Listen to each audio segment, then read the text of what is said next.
Dans l'ombre d'une cathédrale sévillane, Camille arracha le crucifix de son cou et le jeta aux pieds du prêtre, ses yeux emplis de larmes rageuses. « Vous me chassez parce que j'aime une femme ? Alors, que Dieu soit témoin de mon chant, qui résonnera plus fort que vos prières hypocrites. » Clara, cachée dans l'embrasure de la porte, sentit son cœur se briser en entendant ces mots, sachant que leur amour venait d'être condamné publiquement. Camille avait toujours cru que sa voix était un don divin.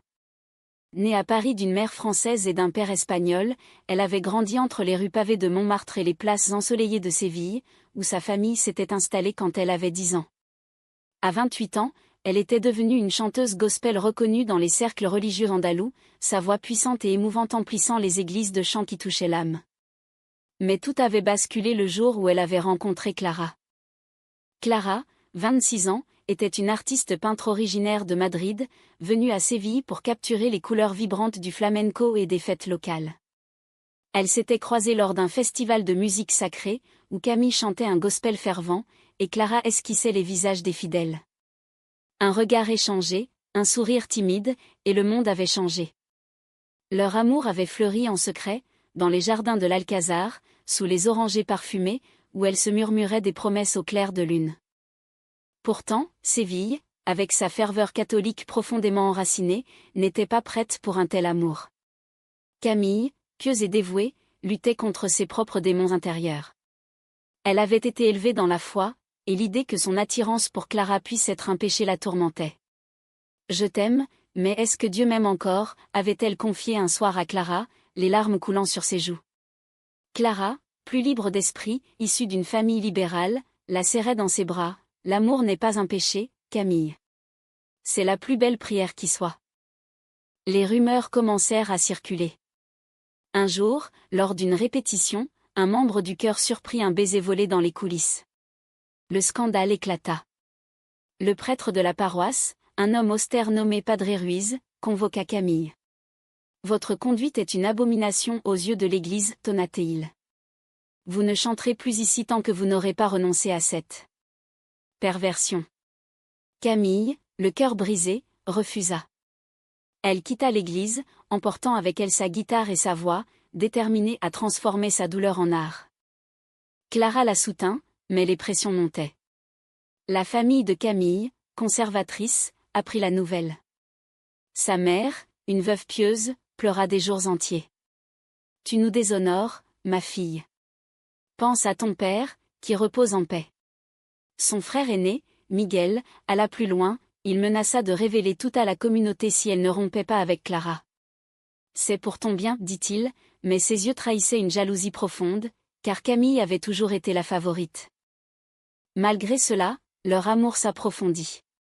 Elles passèrent des nuits entières à parler de leurs rêves. Clara peignait Camille en train de chanter, capturant la passion dans ses yeux verts. « Tu es ma muse, » murmurait Clara, embrassant ses lèvres. Camille composait des chansons qui mêlaient gospel traditionnel et influence flamenco, des mélodies qui parlaient de liberté et d'amour interdit. Elle rêvait d'un futur où elle pourrait vivre ouvertement, peut-être à Paris, où l'air était plus libre. Mais le conflit s'intensifia. Un soir, lors d'une fête de rue, un groupe d'hommes ivres les harcela. « Les lesbiennes n'ont pas leur place ici », crièrent-ils. Clara, protectrice, se plaça devant Camille, mais ce fut Miguel qui intervint, feignant l'héroïsme. Plus tard, il utilisa cet incident pour manipuler Camille. « Vois ce que ton choix nous apporte. Romps avec elle, ou je le ferai pour toi. » Camille, déchirée, confia ses doutes à Clara. « Et si mon frère avait raison ? Et si notre amour nous détruisait ? » Clara, blessée, répondit, « L'amour ne détruit pas, ce sont les autres qui le font. Mais si tu doutes, peut-être n'est-ce pas assez fort. » Elles se disputèrent pour la première fois, des mots durs fusant comme des flèches. Camille partit en claquant la porte, errant dans les rues de Séville jusqu'à l'aube. Le lendemain, elle trouva refuge dans un petit café où un musicien jouait du flamenco. Inspirée, elle prit sa guitare et chanta une chanson improvisée, mêlant sa voix gospel à la passion gitane. Les passants s'arrêtèrent, émus. Parmi eux, un producteur de musique locale, impressionné, lui proposa d'enregistrer un démo. « Votre voix est unique, mademoiselle. Elle pourrait conquérir le monde. » Camille accepta, voyant là une chance de renaître. Mais au fond d'elle, elle savait que sans Clara, tout cela n'avait pas de sens. Elle rentra chez elle, trouva Clara en train de peindre frénétiquement, les yeux rougis. « Pardonne-moi, murmura Camille, l'enlaçant. Notre amour est ma plus grande force. » Elles firent l'amour avec une tendresse infinie, scellant leur réconciliation sous les étoiles andalouses. Pourtant, la trahison couvait. Miguel, jaloux et furieux, contacta le prêtre et diffusa des rumeurs sur les réseaux sociaux. Bientôt, Camille fut ostracisée par la communauté gospel. « Tu es une paria », lui dit une ancienne amie. Clara, de son côté, subit des pressions au travail, ses toiles furent refusées à une exposition locale à cause de controverses personnelles. Malgré tout, Camille persévéra. Elle enregistra sa première chanson, Amor Prohibido, un gospel moderne qui parlait d'amour divin au-delà des normes humaines. Le producteur l'envoya à des radios indépendantes. À la surprise générale, elle commença à passer en boucle. Les auditeurs, touchés par l'émotion brute, partageaient des témoignages. « Cette chanson m'a fait pleurer. Elle parle de vrai amour. » Clara, fière, encouragea Camille. « Tu vas les choquer tous, ma chérie. » Ensemble, elles affrontèrent les tempêtes, leurs liens se renforçant dans l'adversité. Mais le vrai test approchait, un concert improvisé dans une petite salle de Séville, où Camille chanterait pour la première fois en public depuis son expulsion. Le jour du concert arriva comme une tempête annoncée. La salle, un ancien théâtre reconverti en club de musique, bruissait de murmures. Des fidèles curieux, des amis loyaux et des détracteurs s'étaient rassemblés. Camille, backstage, serrait la main de Clara, son cœur battant la chamade. « Et s'il me eut ?» demanda-t-elle. Clara l'embrassa doucement, « Ils t'aimeront, parce que tu es authentique. » Sur scène, sous les projecteurs crus, Camille prit sa guitare. Sa robe rouge flottait comme un drapeau de défi.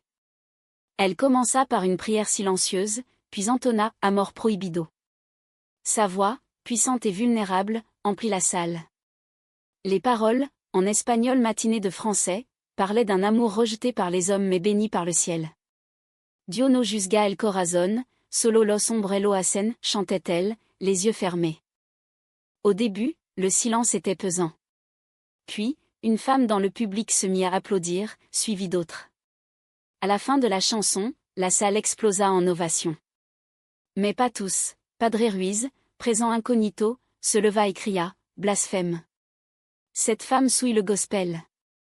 Des huées s'élevèrent contre lui, et il fut escorté dehors.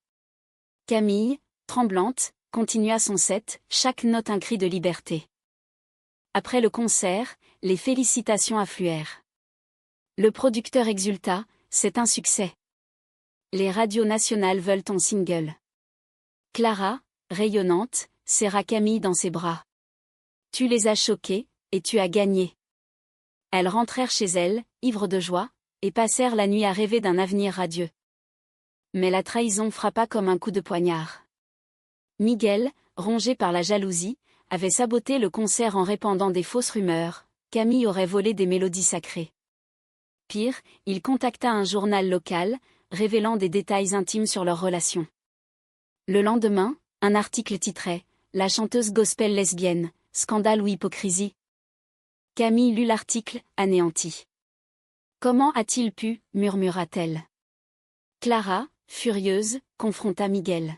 « Tu es mon frère par alliance, mais tu nous détruis. » Il ricana, « Je protège la famille. » Elle t'entraîne dans le vice. Clara, blessée, rentra en larmes. Leur relation, jusque-là solide, craqua sous la pression. Les jours suivants furent un tourbillon de conflits. Camille reçut des menaces anonymes, des insultes en ligne. Sa mère, influencée par Miguel, lui envoya une lettre, « Renonce à elle, ou je te renie. » Camille, dévastée, douta à nouveau. « Peut-être que tout cela est trop dur. Peut-être que nous devrions nous séparer pour ton bien, dit-elle à Clara un soir, les yeux emplis de tristesse. Clara, le cœur brisé, secoua la tête. Non, Camille. L'amour vrai résiste aux tempêtes. Mais si tu abandonnes, alors c'est fini. Elles se disputèrent violemment, des accusations fusant. Clara partit, claquant la porte, et erra dans les rues de Séville, se réfugiant chez une amie peintre. Seule, Camille sombra dans la dépression.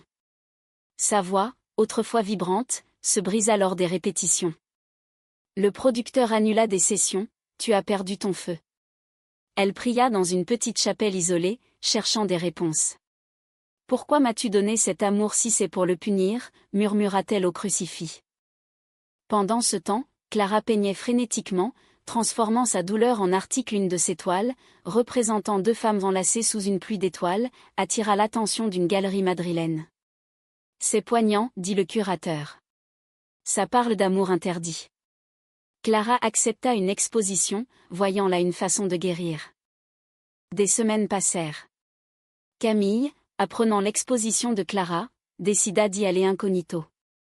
À Madrid, dans la galerie bondée, elle vit les toiles, des portraits d'elles deux, emplis d'émotions. Une en particulier la frappa, elle chantant, Clara à ses côtés, avec pour titre Amor Eterno. Les larmes coulèrent. Clara la repéra dans la foule. Elles se firent face, le monde autour s'effaçant. « Je t'aime toujours, » murmura Camille. « Pardonne-moi mes doutes. » Clara, émue, l'embrassa tendrement. « Moi aussi. Rentrons à la maison. » Elles se réconcilièrent, plus fortes. Camille reprit ses enregistrements, infusant ses chansons de leur histoire. Amor Prohibido grimpa dans les charts, touchant des milliers. Des fans LGBT se manifestèrent, partageant leurs histoires. Camille devint un symbole de résilience. Mais le climax approchait.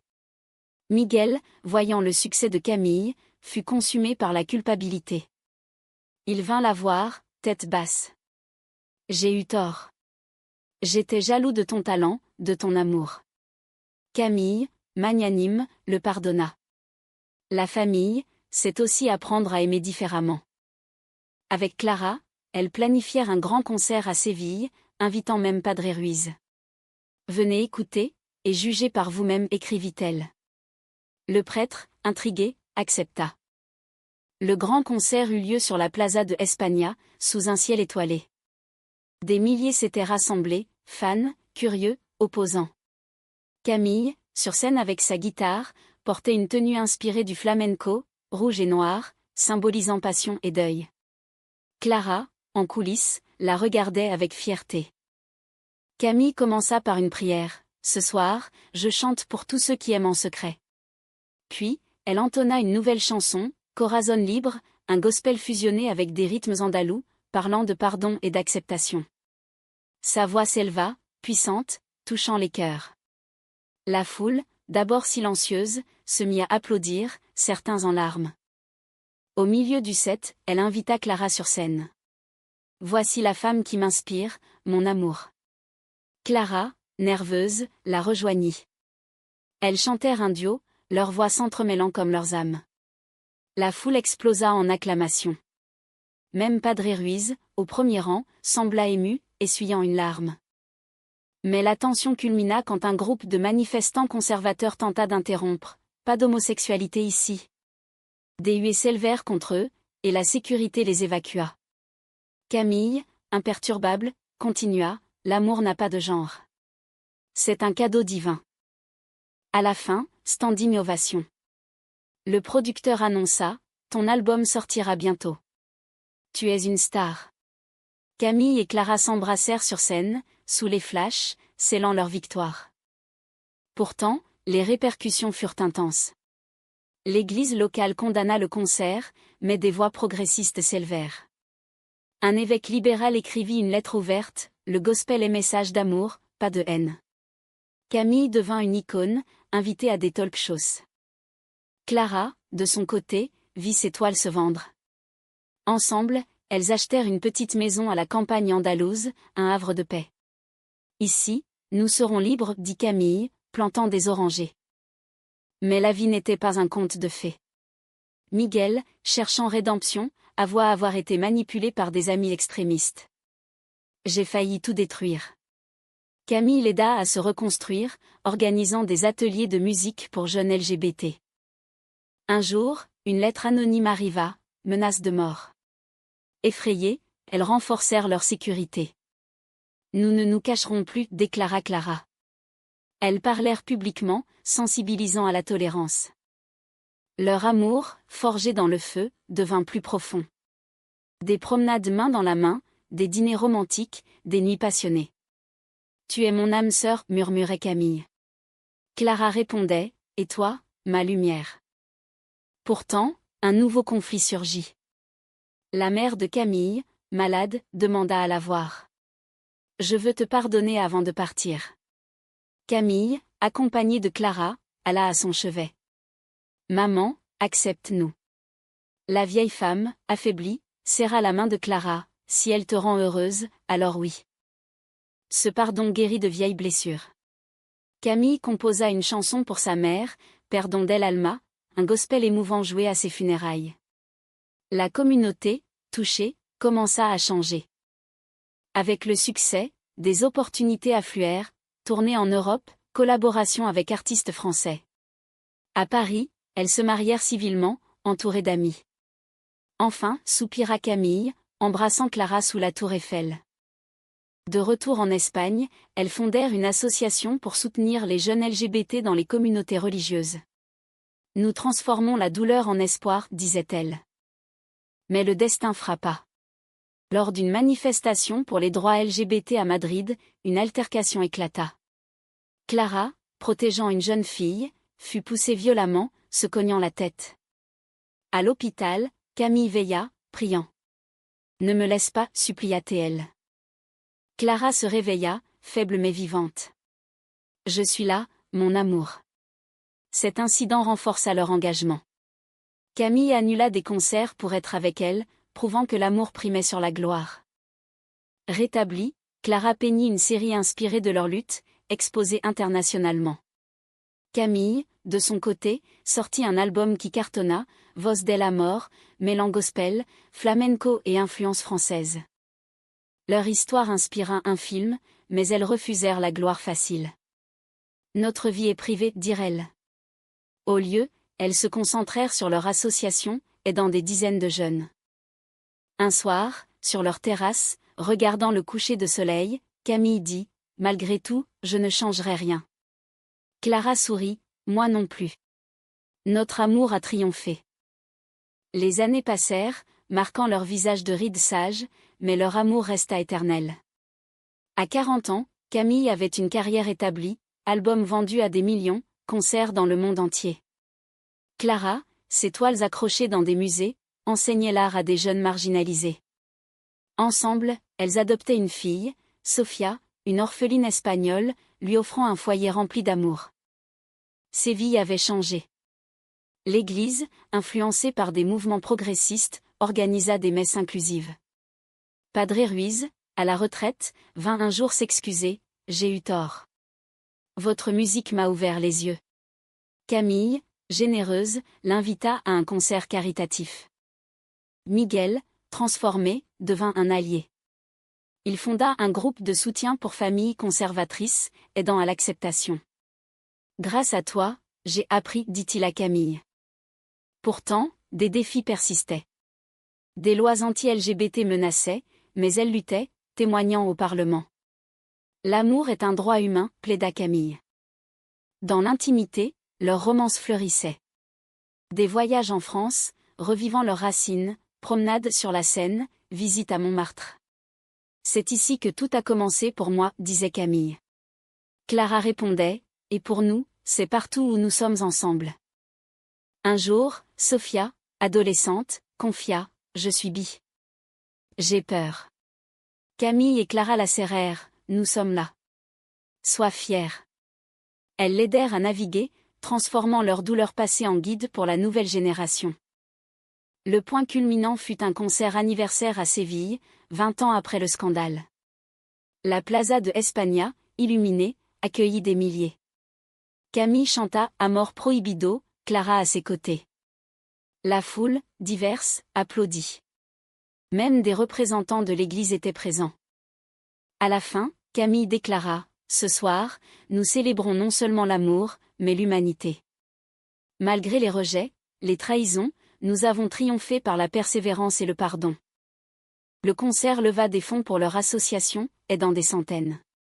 Clara, émue, murmura, « Nous avons changé le monde, un peu. » Leur vie, riche en émotions, se poursuivit dans la sérénité. Des dîners avec amis, des rires avec Sophia, des moments tendres. « Je t'aimerai toujours », disait Camille chaque soir. Mais la vie est imprévisible. À 60 ans, Clara fut diagnostiquée avec une maladie rare. Camille, dévastée, la soigna avec dévouement. « Tu m'as sauvée tant de fois », dit Clara, faible. « Maintenant, c'est à toi de chanter pour nous deux. » Clara s'éteignit paisiblement, entourée d'amour. Camille, brisée, composa un dernier album, « Adieu mon amour », un hommage gospel poignant. Il toucha le monde, inspirant des générations. Seule, mais pas vide, Camille continua leur œuvre. Sophia, adulte, prit le relais. Maman Clara serait fière, dit-elle. À la fin de sa vie, Camille s'assit sous les orangers qu'elles avaient plantés, écoutant le vent. « Merci pour cet amour », murmura-t-elle au ciel. Elle s'endormit, rejoignant Clara dans l'éternité. Leur histoire devint légende, deux femmes qui, rejetées pour leur amour, choquèrent le monde par leur succès et leur humanité. Un message d'espoir, l'amour vrai, malgré les tempêtes, triomphe toujours.